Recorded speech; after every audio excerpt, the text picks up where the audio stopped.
बेटा आज हम लोग कूलम्स लॉ के कॉन्सेप्ट्स और न्यूमेरिकल्स जो है वो देखने वाले हैं। तो सबसे पहले बेटा हम लोग देखेंगे कि कूलम्स लॉ जो कि दो चार्जेस के बीच में फोर्सेस को जो है वो डिफाइन करता है, वो हम लोगों के पास जो है वो क्या बोलता है। तो सपोज कर लीजिए बेटा जी, ये हम लोगों के पास दो चार्जेस हैं जो कि हम लोगों ने जो है वो डिफाइन कर दिए Q1 और Q2, और इन दोनों चार्जेस के बीच का जो डिस्टेंस है बेटा उसको मैंने मान लिया कितना, R। तो कूलम भाई साहब क्या बोलते हैं कि जो फोर्स है इन दोनों चार्जेस के बीच में that is directly proportional to the product of charges. मतलब इन चार्जेस के मैग्नीट्यूड पे दोनों चार्जेस के जो है वो फोर्स डिपेंड करता है। दूसरा हम लोगों के पास क्या बोलता है कूलम कि जो ये फोर्स है वो इनवर्सली प्रोपोर्शनल टू डिस्टेंस का स्क्वायर है। मतलब क्या इसका कि अगर तो दो चार्जेस पास में पड़े हैं तो उनके बीच में जो फोर्स ऑफ अट्रैक्शन है वो ज्यादा है। जैसे जैसे डिस्टेंस बिटवीन द चार्जेस जो है वो इंक्रीज करता रहता है, वैसे वैसे हम लोगों के पास जो फोर्स है जो कि बिटवीन द चार्जेस है वो हम लोगों के पास डिक्रीज करता रहता है। तो यहां से जो है वो हम लोगों ने जो है वो एक इनवर्स रिलेशन के थ्रू कूलम ने जो है फोर्सेस को डिफाइन किया। तो यहां पे अगर हम लोग देखें तो फोर्स की वैल्यू हम लोग डायरेक्टली प्रोपोर्शनल क्या कर सकते हैं, it is Q1 Q2 by R square. अब यहां पे प्रोपोर्शनैलिटी का जब हम लोग साइन हटाते हैं बेटा तो हम लोग इसको लिखते हैं क्या, K times Q1 Q2 by R square. और ये जो K है ये हम लोगों के पास एक कांस्टेंट है, इसकी वैल्यू किसके बराबर रहती है, 1/4 पाई एप्सिलॉन नॉट। अब ये सब क्या है, देखो पाई एक 22/7 सबको मालूम है, 3.14 जो है वो इसकी वैल्यू है। एप्सिलॉन नॉट बोलते हैं इसको, ये हम लोगों के पास है permittivity of the free space. मतलब क्या है, आप इन सब चीजों को जो कांस्टेंट है, मतलब ये इसके अलावा कौन सी ऐसी और चीज है जिसपे जो फोर्स है बिटवीन द चार्जेस जो है वो डिपेंड कर रहा है। देखो प्रोडक्ट ऑफ द चार्जेस हो गया, इनवर्सली प्रोपोर्शनल टू डिस्टेंस का स्क्वायर हो गया। अब यहां पे एक और पॉइंट उठता है, क्या ये फोर्स किस मीडियम में चार्जेस प्रेजेंट है उस पर डिपेंड करता है। तो यस है इसका आंसर। तो फोर्स जो है किस मीडियम में चार्जेस प्रेजेंट है उस पे भी जो है वो डिपेंड करेगा। मतलब force between the two charges will be different in vacuum, will be different in air, will be different in water. ठीक है, तो मीडियम पे जो है वो डिपेंड करता है। तो यहां पे एप्सिलॉन नॉट जो है वो हम लोगों के पास एक मीडियम का कांस्टेंट है जिसको हम लोग जो है वो permittivity of the free space जो है वो बोल देते हैं। ठीक है, और इसकी वैल्यू जो है वो बेटा जी हम लोगों के पास किसके बराबर रहती है, इट इज 8.85 इंटू 10⁻⁻12 जो है वो इसकी वैल्यू मैग्नीट्यूड के अंदर होती है। अगर मैं 1/4 पाई एप्सिलॉन नॉट की बात करूं बेटा तो इस की वैल्यू जो है वो 9 इंटू 10⁻9 के बराबर जो है वो इसका मैग्नीट्यूड हम लोगों के पास जो है वो रहता है। तो इन शॉर्ट अगर मैं पूरा का पूरा फॉर्मूला जो है वो यहां पे दोबारा से लिखूं तो जो फोर्स हो गया बेटा जी हम लोगों के पास वो किसके बराबर हो गया, it is equal to 1/4 pi epsilon naught, it is equal to Q1 Q2 by R square. तो ये हम लोगों के पास जो है वो कूलम्स लॉ हो गया which defines the force between the two charges, जो कि प्रोडक्ट ऑफ चार्जेस के डायरेक्टली प्रोपोर्शनल है और square of the distance between the charges के इनवर्सली प्रोपोर्शनल है। दूसरा, ये मीडियम पे भी जो है वो इसकी वैल्यू डिपेंड कर रही है। ये कांस्टेंट जो है उसकी वैल्यू 1/4 पाई एप्सिलॉन नॉट है। एप्सिलॉन नॉट हमारे पास जो है वो permittivity of the free space जो है, जो कि वैक्यूम के लिए जो है वो हम लोग इस्तेमाल करते हैं, वो 1/4 पाई एप्सिलॉन नॉट जो है वो हम इसको जो है वो बोल देते हैं। ठीक है, तो ये जो सिंबल है फिजिक्स के अंदर, ठीक है, इसको एप्सिलॉन जो है वो हम लोग बोल देते हैं। ठीक है, तो ये नॉट हम लोगों के पास जो है वो एक सिंपल वैल्यू इसकी बता रही है, रिप्रेजेंटेशन है जो कि वैक्यूम के लिए हम लोग जो है वो इस्तेमाल कर रहे हैं। आई होप जो है वो कूलम्स लॉ आपको क्लियर है। इसके बाद बेटा हम लोग यहां पे कुछ इंपॉर्टेंट पॉइंट्स जो कूलम्स लॉ के हैं वो यहां पे समझेंगे। The mutual force between the two charges is not affected by the presence of the third charge. ये काफी इंपॉर्टेंट पॉइंट है। मान लीजिए बेटा हम लोगों के पास यहां पे दो चार्जेस पड़े हैं, it is Q1 and Q2, और इन दोनों चार्जेस के जो बीच का फोर्स है वो हम लोग जो है वो यहां पे डिफाइन कर देते हैं 1/4 pi epsilon naught, it is Q1 Q2 by R square. तो ये हमारे पास फोर्स हो गया। अगर इसकी विसिनिटी में, इसके बराबर में कोई तीसरा चार्ज आ जाए तो उसके जो है वो इंपैक्ट इन दोनों के बीच के फोर्सेस का जो है वो नहीं होगा। अगर मैं इन दोनों चार्जेस के बीच के फोर्स की बात करूं तो वो हमेशा इसी के बराबर जो है वो होने वाला है, इररिस्पेक्टिव ऑफ उस पर्टिकुलर जगह पे कितने चार्जेस जो है वो हम लोगों के पास प्रेजेंट है। ठीक है, अगर आपके दिमाग में एक क्वेश्चन आ रहा होगा कि ये जो है हमने बोल दिया कि वैक्यूम के लिए जो है वो हम लोग इसको फोर्स को जो है वो यूज कर रहे हैं, अगर मान लीजिए ये वैक्यूम की जगह किसी और मीडियम में जो है वो प्रेजेंट है तो हम लोग यहां पे जो फोर्स का वैल्यू है that is 1/4 pi epsilon naught के Q1 Q2 by R square, और K जो है वो हम लोग जो है या K से रिप्रेजेंट कर देते हैं या एप्सिलॉन R से जो है वो इसको रिप्रेजेंट कर देते हैं। ये हम लोगों के पास जो है वो रिलेटिव परमिएबिलिटी है, मतलब किसी पर्टिकुलर मीडियम की, जैसे एयर की अलग है, वाटर की जो है वो 80 है, हर एक की वैल्यू जो है वो अलग अलग है। तो रिलेटिव परमिएबिलिटी जो है वो हम लोग एप्सिलॉन R से जो है वो यहां पे रिप्रेजेंट जो है वो कर रहे हैं। ठीक है, तो फॉर्मूला हम लोगों के पास कैसे बदलेगा, एप्सिलॉन नॉट को जो है वो एप्सिलॉन नॉट टाइम्स के से या तो रिप्लेस कर देंगे हम लोग, या epsilon naught times epsilon R से रिप्लेस कर देंगे, या खाली एप्सिलॉन से जो है वो रिप्लेस कर देंगे। अब यहां पे बहुत इंपॉर्टेंट पॉइंट जो आपको जानना है कि ये जो के की वैल्यू है जो हम लोगों ने कौन से वाले फॉर्मूला में जो है वो इस्तेमाल करी, 1/4 पाई एप्सिलॉन नॉट के टाइम्स Q1 Q2 ऊपर में जो है वो आर स्क्वायर, ये हमारे पास फोर्स है। ये पर्टिकुलर जो बेटा के की वैल्यू है ये 1 होती है, किसके लिए, एयर और वैक्यूम के लिए। वाटर के लिए जो है वो इसकी वैल्यू 81 जो है वो रहती है, और मेटल्स के लिए ये बहुत ही बड़ी ब्यूटी है इसकी कि इसकी वैल्यू जो है वो इंफिनिटी जो है वो होती है। मतलब क्या इसका कहने का कि अगर कोई भी पीस को मैं मेटल के अंदर रखता हूं या उसके बीच में जो है वो मैं मेटल रख देता हूं, उसका मीडियम जो है वो मेटल हो जाता है, तो उसका जो फोर्स है वो कितना लगेगा उन दोनों चार्जेस के बीच में, दैट इज 0। क्यों, क्योंकि k की वैल्यू जब इंफिनिटी होगी तो 1/∞ जब हम लोग यहां पे पुट करेंगे तो फोर्स की वैल्यू अप्रोचेस टू 0 जो है वो हम लोगों के पास आ जाएगी। मतलब अगर दो चार्जेस के बीच में जो है वो एक मेटल प्रेजेंट है तो उन दोनों चार्जेस के बीच का जो फोर्स है वो हम लोगों के पास किसके बराबर जो है वो लगने वाला है, 0 के बराबर जो है वो पर्टिकुलर फोर्स हम लोगों के पास होगा। आई होप बेटा जी ये जो है वो आपको क्लियर है। ठीक है, इसके बाद बेटा हम लोग जो है वो आएंगे, काफी ज्यादा इंपॉर्टेंट क्वेश्चन है बोर्ड पॉइंट ऑफ व्यू से कि क्या लिमिटेशंस हैं कूलम्स लॉ की हम लोगों के पास। सबसे पहला पॉइंट कूलम्स लॉ का जो हम लोगों को ये जानना है कि ये जो चार्जेस है ना ये हम लोगों के पास स्टेशनरी जो है वो होने चाहिए। मूविंग चार्जेस के ऊपर जो है हम लोग कूलम के लॉ को अप्लाई नहीं कर सकते हैं, सिर्फ स्टेशनरी चार्जेस के लिए ही जो है वो हम लोगों के पास कूलम का लॉ वैलिड है। दूसरा point, distance between the point charges must be greater than 10⁻⁻15।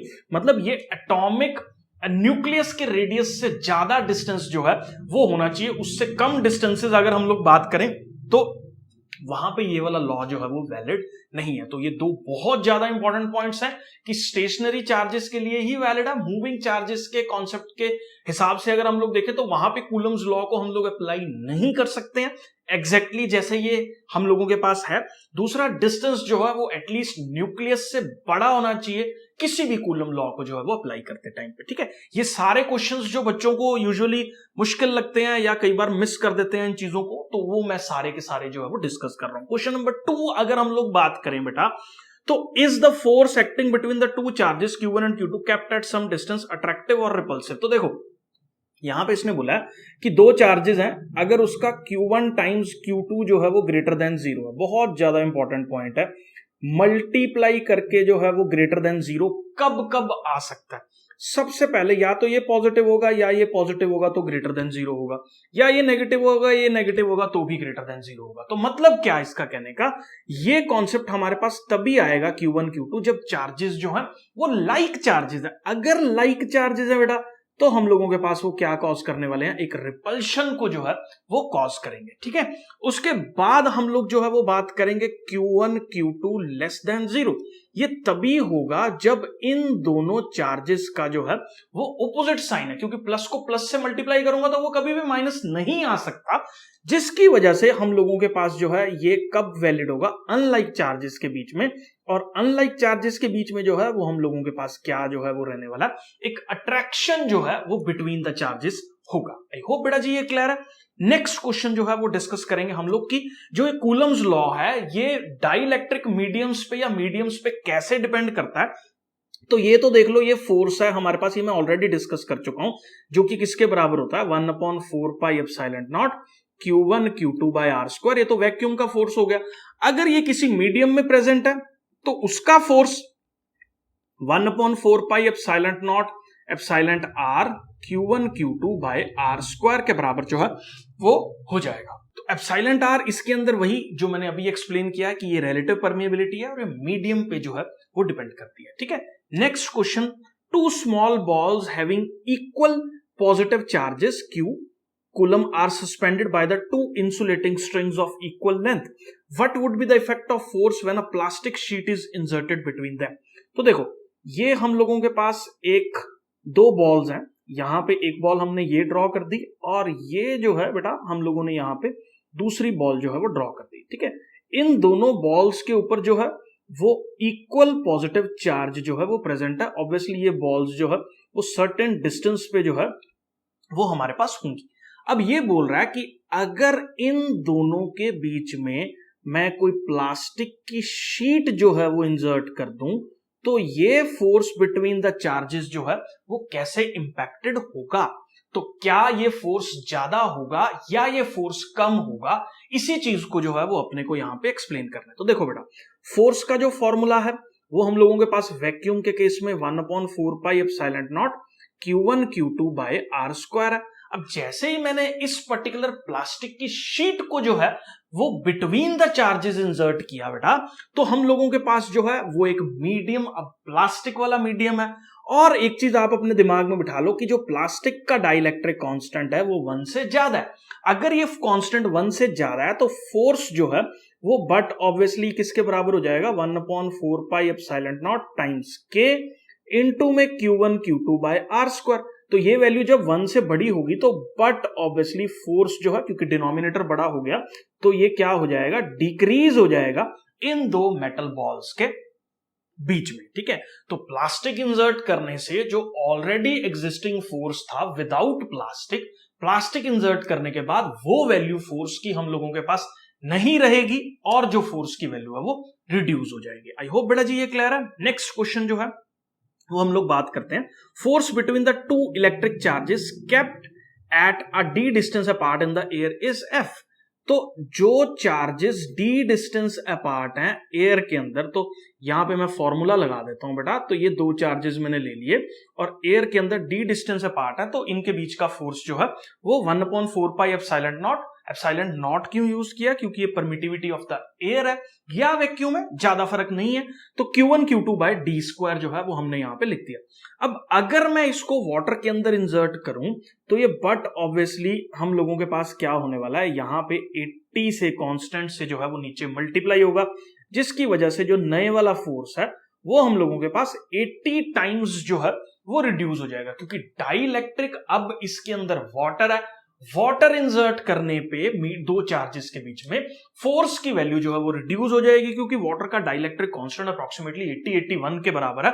तो जो फोर्स है बिटवीन द वाटर जो है वो 80 टाइम्स या 81 टाइम्स जो है वो लेसर होने वाला है हम लोगों के पास एज कंपेयर टू अगर हम लोग एयर से जो है वो इसकी बात करें। ठीक है, अब यहां पे एक न्यूमेरिकल है, what is the force between the to small charges. तो यहां पे जो है वो अपने को दो स्मॉल चार्जेस के बीच का फोर्स जो है वो डिफाइन करना है। तो ये दो चार्जेस हो गए हमारे पास Q1 Q2। तो Q1 की वैल्यू बेटा क्वेश्चन के अंदर गिवन है 2 × 10⁻⁻7 कूलम और Q2 की वैल्यू हमारे पास गिवन है 3 × 10⁻⁻7 कूलम। अब इनके बीच का जो डिस्टेंस है बेटा that is 30 centimetre which is 30/100 जो है वो मीटर हम लोगों के पास हो जाएगा। ठीक है, अब आपको जो है वो फोर्स निकालना है। अब फोर्स की वैल्यू देखो, हम लोग सिंपल कूलम लॉ जो है वो अप्लाई करेंगे। तो 1/4 पाई एप्सिलॉन नॉट साथ में Q1 Q2 by R square. तो यहां से जो फोर्स की वैल्यू आएगी, इसकी वैल्यू पुट कर रहे हैं 9 इंटू 10 पावर 9 मल्टीप्लाइड बाय बेटा जी ये होने वाला है 2 into 10 power -7 multiplied by 3 into 10 power -7 divided by 30 by 100 into में 30 बाय 100 जो है ये हम लोगों के पास होगा। ठीक है, अब इसको जब हम लोग जो है वो सॉल्व करेंगे, 3 2 जा 6, 6 9 जा यहां पे हो जाएगा 54 बाय 3 3 जा नीचे जो है वो डिनोमिनेटर में 9 है, तो ये दो जीरो से मैं कट कर रहा हूं। ये जो 100 है इसको मैं ऊपर जो है वो यहां पे मल्टीप्लाई करके यहां से जो है वो डिलीट कर रहा हूं। ठीक है, अब यहां पे देखो 54 बाय 9 हम लोगों के पास जो है ये 6 होने वाला है। एक आधे क्वेश्चन में मैं सॉल्व करके बता देता हूं वैल्यूज ये वाली। अब ये देखो 9 और ये 10 की पावर 2, 10 की पावर 11 हो गया, और ये हम लोगों के पास 10 की पावर -14 हो गया। तो 6 इंटू 10 पावर -3 न्यूटन का जो फोर्स है वो हम लोगों के पास जो है वो एग्जिस्ट करने वाला है जब ये दो चार्जेस जो है वो आपस में कितने डिस्टेंस पे जो है वो प्रेजेंट होंगे, कुछ 30 सेंटीमीटर डिस्टेंस पे जो है वो प्रेजेंट होंगे। तो ये पर्टिकुलर फोर्स की वैल्यू हम लोगों के पास जो है वो होगी। आई होप बेटा जी आपको ये फॉर्मूला अप्लाई करके क्वेश्चन का जो है वो पता लग गया। एक बार इसका जो है वो स्क्रीनशॉट ले लो, ठीक है, कि ये क्वेश्चन को मैंने डिटेल्ड एक्सप्लेनेशन के अंदर जो है वो क्या क्या चीजें गिवन थी और कैसे कैसे इसको जो है वो करना है। अब ये दूसरी चीज यहाँ पे एक चीज और आपको ध्यान देनी है कि ये फोर्स जो है ये मेंशन करो पेपर के अंदर जब भी हम लोग सब्जेक्टिव के तौर पे जो है वो इसको अटेम्प्ट कर रहे हैं कि ये चार्ज जो है वो रिपल्शन कॉज करेंगे, मतलब क्योंकि इनके ऊपर जो है वो लाइक चार्जेस प्रेजेंट है। तो लाइक चार्जेस जो है वो हम लोगों के पास रिपल्शंस को जो है वो कॉज करते हैं। नेक्स्ट क्वेश्चन पे जो है वो बेटा जी हम लोग मूव कर रहे हैं। The electrostatic force on the small sphere of charge इतना due to another small sphere of charge इतना इज, ये दे रखा है। इसके बाद ये देख लो, ये कोई छोटा सा स्फीयर हम लोगों के पास यहां प्रेजेंट है, ये कोई दूसरा छोटा स्फीयर जो है वो प्रेजेंट है, और हम लोगों के पास जो है इनके बीच का डिस्टेंस जो है वो कुछ गिवन होगा। तो ये Q1 ले रहा हूं मैं, इसको Q2 ले रहा हूं। तो देखो बेटा फोर्स की वैल्यू हमारे पास गिवन है, इट इज 0.2 न्यूटन। ठीक है, अब हम लोगों के पास जो Q1 चार्ज है that is 0.4 mu C. Mu का मतलब होता है बेटा जी माइक्रो, तो माइक्रो को अगर हम लोग जो है वो कूलम में कन्वर्ट करें तो 10 पावर -6 होगा। सिमिलरली ये दूसरे वाला फोर्स जो है ये नेगेटिव में है, तो ये नेगेटिव में है तो बट ऑब्वियसली बेटा जी ये जो है वो ऑपोजिट चार्जेस हैं, ऑपोजिट चार्जेस हैं, तो ये आपस में जो है वो क्या करने वाले हैं, एक अट्रैक्शन का फिनोमेना जो है वो कॉज करने वाले हैं। तो ये इतना जो है वो हो गया। ठीक है, अब आप अपने को डिस्टेंस जो है वो निकालना है। अब डिस्टेंस जो है वो यहाँ पे फॉर्मूला में अप्लाई कर देता हूँ 1/4 पाई एप्सिलॉन नॉट, साथ में जो है वो Q1 Q2 by R square. Distance की वैल्यू जो है 0.2 गिवन है। अब ये यहाँ पे जो है वो 9 इंटू 10 पावर 9 गिवन है, मल्टीप्लाइड बाय पहला चार्ज जो है वो 0.4 इंटू 10 पावर -6 मल्टीप्लाइड बाय दूसरा चार्ज जो है 0.8 इंटू 10 पावर -6। ये दोनों चार्जेस हम लोगों ने जो है वो यहाँ पे लिख दिए। अब इसके बाद जो है वो मेरे को डिस्टेंस का स्क्वायर जो है वो निकालना है। अब डिस्टेंस के स्क्वायर को मैं उठा के इधर लेके जा रहा हूं, तो ये 0.2 से जो है वो डिवाइड करेंगे। उसके बाद इसका अंडर रूट जब हम लोग ले लेंगे तो ये आंसर जो है वो हमारे पास डिस्टेंस का आ जाएगा। What is the force on the second sphere due to the first sphere. अब यहां पे देखो इलेक्ट्रोस्टैटिक फोर्स जो है वो 0.2 दे रखा है, तो 0.2 फोर्स जो है वो फर्स्ट वाला स्फीयर सेकंड वाले पे लगा रहा है। तो ऑब्वियसली क्योंकि action and reaction are equal and opposite, Newton के तीनों लॉज यहां पे भी जो है वो इलेक्ट्रोस्टैटिक्स में वैलिड है। तो हम लोगों के पास जो जितना फोर्स फर्स्ट चार्ज एक सेकंड चार्ज पे एग्जर्ट कर रहा होगा उतना ही इक्वल एंड अपोजिट फोर्स जो है वो सेकंड वाला चार्ज फर्स्ट वाले चार्ज पे जो है वो एग्जर्ट कर रहा होगा। ठीक है, इसका कैलकुलेशन जो है वो मैंने नेक्स्ट पेज पे यहां पे जो है वो कर रखा है। ठीक है, तो यहां पे ये फोर्स की वैल्यू 0.2, ये 9, और यहां पे जो है ये इनको मैंने Q1 Q2 को कर दिया। अब ये पूरा का पूरा जो है वो आप एक स्क्रीनशॉट लेके जो है वो नोट कर सकते हो। और हम लोगों के पास जो डिस्टेंस की वैल्यू है वो अप्रोक्सीमेटली कितनी आ रही है, यहाँ पे 12 सेंटीमीटर के बराबर आएगी। और दूसरी चीज जो आपको यहाँ पे ध्यान देनी है कि फोर्स जो है वो हम लोगों के पास एक अट्रैक्टिव फोर्स जो है वो रहने वाला है। ठीक है, अब इसका दूसरा पार्ट जो है वो हम लोगों ने यहाँ पे सॉल्व कर रखा है। फोर्स जो है वो 0.2 का ही रहेगा, न्यूटन के लॉज जो है वो यहाँ पे वैलिड है। आप चाहें तो इसका स्क्रीनशॉट भी जो है वो ले लें। ठीक है, एनसीईआरटी का क्वेश्चन है, काफी ज्यादा इंपॉर्टेंट है बोर्ड्स पॉइंट ऑफ व्यू से। ठीक है, नेक्स्ट जो है, आई होप आपने स्क्रीनशॉट्स ले लिए हैं। नेक्स्ट स्लाइड पे जो है वो मैं मूव कर रहा हूं। अगला क्वेश्चन देखो बेटा, यहां पे ये भी एनसीईआरटी का क्वेश्चन है। यहां पे कूलम्स लॉ के अंदर जो है वो हमारे पास 4 पॉइंट चार्जेस प्रेजेंट है। यहां से शुरू कर रहे हैं 2 माइक्रोकूलम, -5 माइक्रोकूलम, फिर 2 माइक्रोकूलम और -5 माइक्रोकूलम। ठीक है, कॉर्नर्स ऑफ द स्फीयर पे, सॉरी स्क्वायर पे जो है वो प्रेजेंट है। अब अगर बीच में कोई ऑपोजिट चार्ज पड़ा है यहाँ पे 1 कूलम का, तो उस पर कितना फोर्स जो है वो लगने वाला है। बेटा ये ना कॉमन सेंस का जो है वो क्वेश्चन है। अब यहाँ पे देखो QA की वैल्यू जो है वो हमारे पास कितनी है, 2 माइक्रोकूलम है। ठीक है, और QC की वैल्यू भी हम लोगों के पास 2 माइक्रोकूलम है।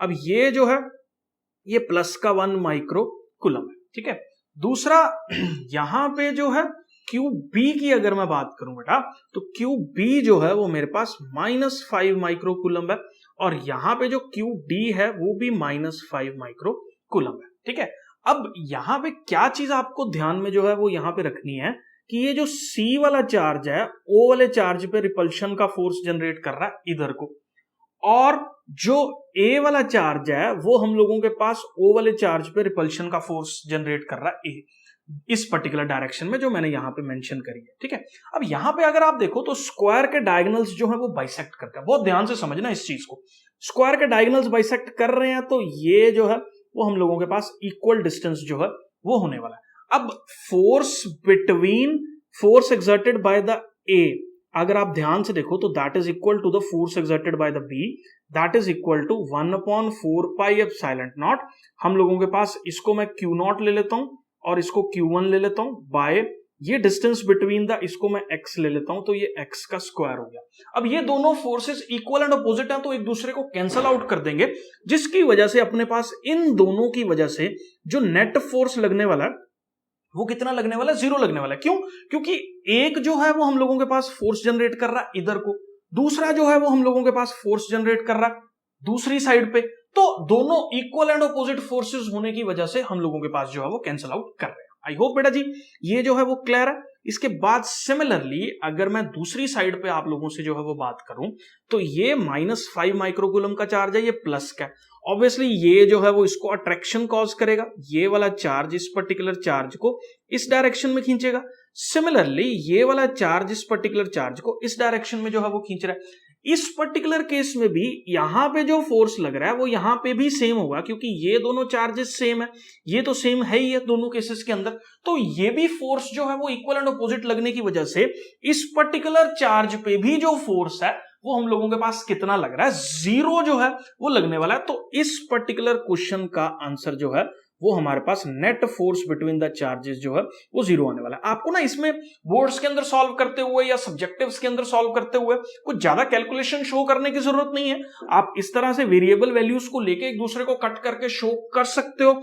मेरे हिसाब से जो है वो आपको क्लियर हो गया। नेक्स्ट क्वेश्चन पे जो है वो मैं मूव कर रहा हूं। ठीक है, आगे देखो, 2 insulated charged copper spheres A and B have their centers separated by the distance कितना है, तो हम लोगों के पास दो कोई स्फीयर्स हैं जिनका सेंटर जो है वो 50 सेंटीमीटर दूर है। म्यूचुअल फोर्स ऑफ अट्रैक्शन जो है if the charge on each, दोनों पे जो है वो चार्ज की वैल्यू बेटा हमारे पास सेम दे रखी है, और कितना चार्ज जो है वो गिवन है 6.5 इंटू 10⁻⁻7 कूलम का चार्ज जो है वो गिवन है। ठीक है, अब रेडियस को मैं नेग्लिजिबल मान के चल रहा हूं, तो इन दोनों चार्जेस के बीच का जो फोर्स होने वाला है काफी सिंपल क्वेश्चन है, 1/4 pi epsilon naught Q square, मतलब Q square by distance R का स्क्वायर, तो which is equal to 9 into 10⁻9 times Q is 6.5 into 10⁻7 का जो है यहां पे स्क्वायर हो जाएगा, डिवाइडेड बाय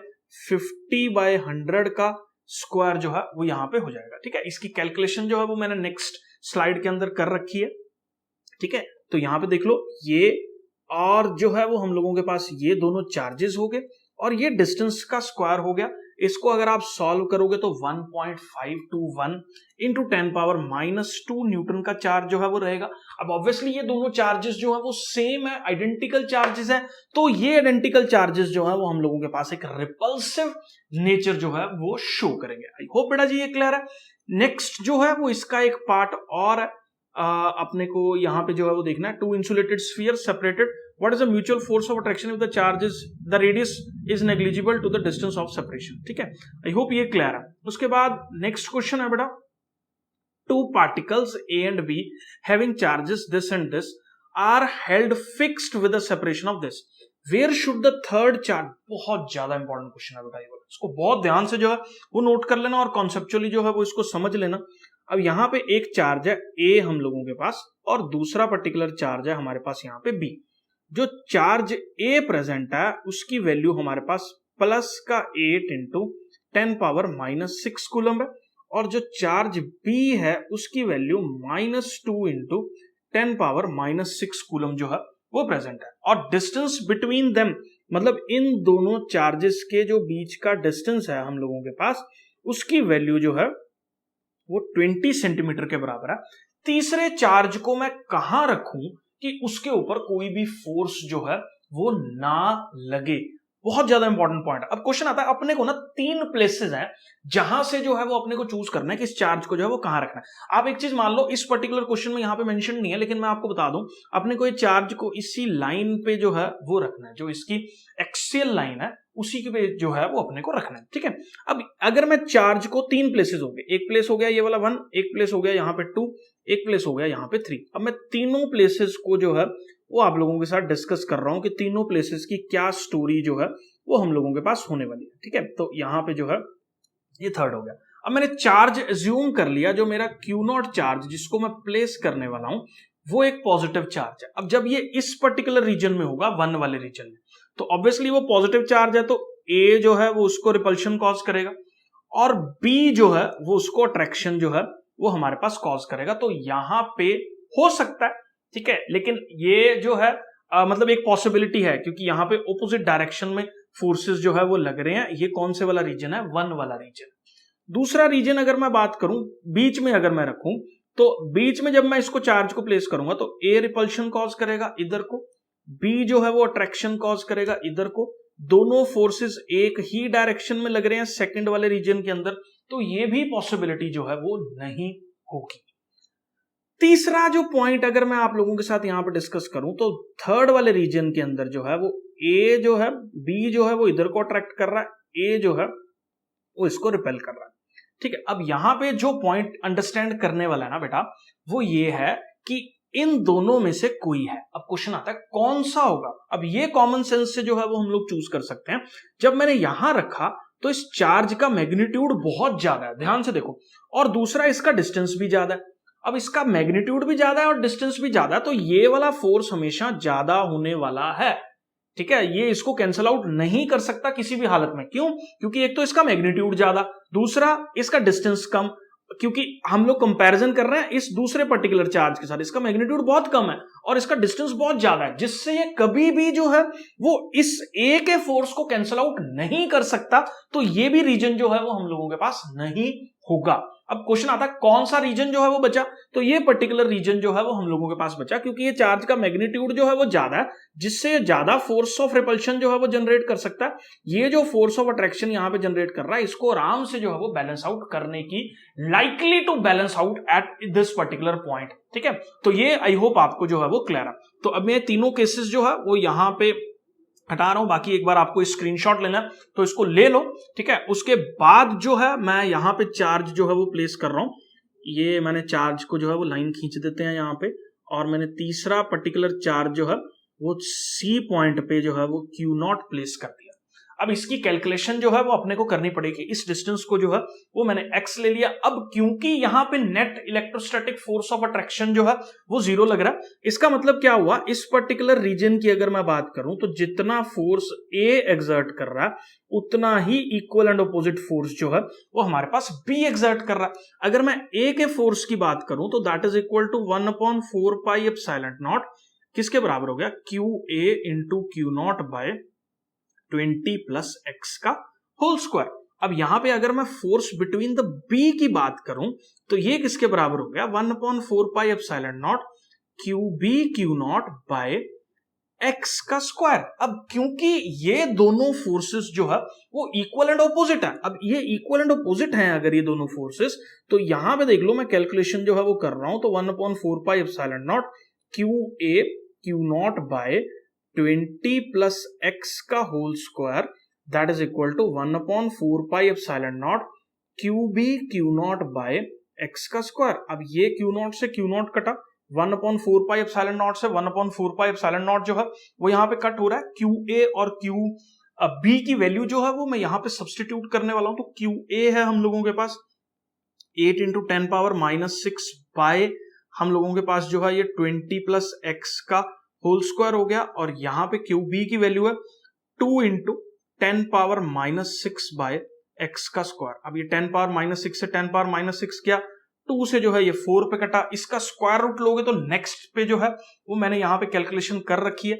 अगर जब हम लोग ये जो है ये हमारे पास आ गई ये वाली वैल्यू, अब इस पर्टिकुलर वैल्यू को जब हम लोग सॉल्व करेंगे तो x की वैल्यू मेरे पास कितनी आ जाएगी, 20 सेंटीमीटर आ जाएगी। जहां पे मैं प्लेस करूं तो नेट फोर्स जो है वो हम लोगों के पास चार्जेस के बीच में कितना लगेगा, 0 जो है वो लगेगा। नेक्स्ट क्वेश्चन जो है वो बेटा जी हम लोग देखेंगे तो इसके अंदर देखो यहाँ पे क्या मेंशन है, 3 चार्जेस जो हैं वो हमारे पास प्रेजेंट है जिनका मैग्नीट्यूड जो है वो ये गिवन है। तो तीनों चार्जेस को हमने राइट एंगल ट्राइंगल पे जो है वो प्लेस कर दिया, जिसकी साइड्स यहाँ पे जो है वो मेंशन है 3, 4 और 5 जो है। अपने को निकालना है कि फोर्स जो है वो कितना लगेगा राइट एंगल्ड पे जो चार्ज प्रेजेंट है, मतलब इस पर्टिकुलर जगह पे कितना फोर्स जो है वो लगेगा। अब यहाँ पे सबसे इंपॉर्टेंट पॉइंट क्या जानने वाला है कि चार्ज तीनों पे जो है वो सेम है, मतलब इसकी वैल्यू जो है वो क्यू ही है। ऑब्वियसली जब चार्जेस सेम है तो अपने पास क्या कॉज कर रहे हैं, वो चार्जेस जो है वो रिपल्शन कॉज करेंगे। तो यहाँ पे बट ऑब्वियसली जो बी की वजह से फोर्स लगने वाला है वो इधर को लगने वाला है, तो यहाँ पे बी वाला फोर्स जो है वो मैं यहाँ पे निकाल लेता हूं। तो it is equal to 1/4 pi epsilon naught, it is equal to Q square by 4 का स्क्वायर जो है वो हो जाएगा। ऐसे ही अगर मैं सेकंड चार्ज की वजह से, मतलब सी वाले चार्ज की वजह से फोर्स जो है वो निकालूं तो वो हम लोगों के पास जो है 1/4 pi epsilon naught Q square by 3 का स्क्वायर के बराबर जो है वो हो जाएगा। अब क्योंकि दोनों फोर्सेस आपस में राइट एंगल्ड हैं तो इसका जो नेट फोर्स बेटा होने वाला है that is equal to F1 का स्क्वायर प्लस F2 का स्क्वायर। सिंपल वेक्टर्स का कॉन्सेप्ट है, तो यहां से जो है वो नेट फोर्स जो है वो मैं कैलकुलेट कर सकता हूं। ठीक है, तो इसकी वैल्यू जो है वो यहाँ पे क्या आ जाएगी, it is equal to 1/4 pi epsilon naught Q square by 4 का स्क्वायर का whole square plus 1/4 pi epsilon naught Q square by 3 का स्क्वायर का होल स्क्वायर जो है ये हो गया। ठीक है, अब यहां पे अगर आप एक चीज थोड़ा सा ध्यान दो तो हमारे पास 1/4 pi epsilon naught Q square जो है वो कॉमन आ गया। उसके बाद यहां पे बचा 1/16 प्लस 1/9 का जो है वो अंडर रूट। ठीक है, अब इसको अगर मैं सॉल्व करूं बेटा तो मैंने नेक्स्ट पेज पे जो है वो यहाँ पे कर रखा है, तो इनकी वैल्यूज जो है वो यहाँ पे सॉल्व करने के बाद जो है वो हमारे पास 45.9 के बराबर जो है वो वैल्यू हमारे पास आ जाती है। ठीक है, तो ये पहले यहाँ पे जो है वो हमने फोर्स कैलकुलेट कर लिया जो कि यहाँ पे 22.5 आ रहा था। एग्जैक्टली सेम ही कॉन्सेप्ट से जो है वो हमने यहाँ पे वैल्यूज को जो है वो कैलकुलेट कर लिया। ठीक है, तो ये फोर्स को सॉल्व करके जो है वो कितना आ रहा है, अप्रोक्सीमेटली 45.9 न्यूटन जो है ये पर्टिकुलर फोर्स की वैल्यू हमारे पास हो रही है। होप ये क्लियर है। ठीक है, अब इसके अंदर जो है एक तो अपने को ये निकालना था, दूसरा ये रिजल्टेंट जो है वो कितने एंगल पे निकलता है तो उसको निकालना बहुत इजी है। देखो ये हम लोगों के पास जो है, इसको मैं यहाँ पे जो है वो एक्सप्लेन कर रहा हूँ, ध्यान से देख लेना। ये हम लोगों के पास जो है वो फोर्स 1 था, ये हम लोगों के पास जो है वो फोर्स 2 था, और ऑब्वियसली ये जो है वो हमारे पास एक रिजल्टेंट फोर्स जो है वो होने वाला है।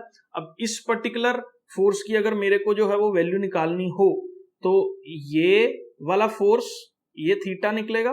कैसे निकलेगा, it is equal to F2, मतलब tan theta is equal to F2 by F1। तो ये दोनों का रेशो जो है वो हम लोग यहाँ पे पुट करके एंगल जो है वो कैलकुलेट कर सकते हैं। ठीक है, आई होप ये क्लियर है। ठीक है, काफी सिंपल है, कुछ ज्यादा मुझे लगता नहीं है मुश्किल है, क्योंकि देख लो एक बार फिर से अगर इसको आपको देखना है तो यहां से जो है वो रिजल्टेंट हमने निकाल लिया। अब इस रिजल्टेंट जो है वो कितना एंगल बना रहा है वो कैसे निकलेगा, ये F2 ये वाला फोर्स हो गया F2 हमारे पास, और ये वाला फोर्स हो गया F1, तो दोनों को जो है वो tan थीटा निकालने के लिए डिवाइड कर दो, ये जो है वो हमारे पास हो जाएगा।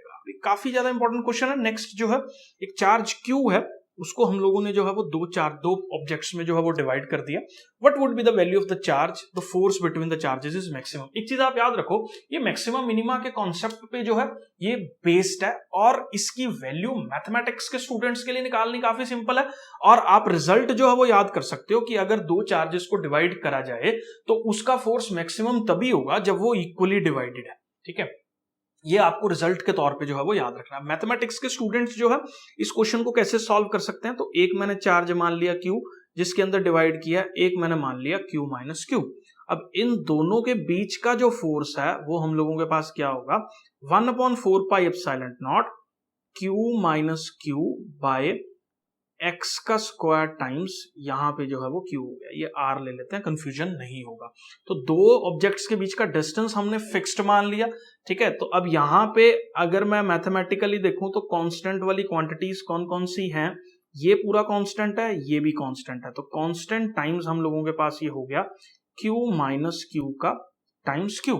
अब अगर ये फोर्स मैक्सिमम है तो dF बाय dQ, ये एप्लीकेशंस ऑफ डेरिवेटिव्स में मैक्सिमम मिनिमम में जो है वो तुम लोग पढ़ने वाले हो, इसकी वैल्यू 0 होने वाली है। ठीक है, तो यहां पे देखो इसको Q times 1 minus 2Q that is equal to 0, जब इसका डेरिवेटिव करेंगे तो यहां से 2Q की वैल्यू जो है वो Q आ जाएगी और Q की वैल्यू हमारे पास Q बाय 2 आ जाएगी। तो इस पर्टिकुलर तरीके से जो है वो हम लोग इसकी वैल्यू जो है वो निकाल सकते हैं कि ये चार्ज जो है वो इक्वली डिवाइडेड होगा इन दोनों पॉइंट्स के बीच में। ये इसका एग्जैक्ट सॉल्यूशन है बेटा जी, आप इसको जो है वो नोट कर लो, स्क्रीनशॉट जो है वो इसका आप ले लो। तो बस बेटा आज के लेक्चर में इतना ही। नेक्स्ट लेक्चर्स के अंदर हम लोग इलेक्ट्रिक फील्ड के कॉन्सेप्ट्स, कॉन्सेप्चुअल क्वेश्चंस और उसके सारे न्यूमेरिकल्स जो है वो देखेंगे।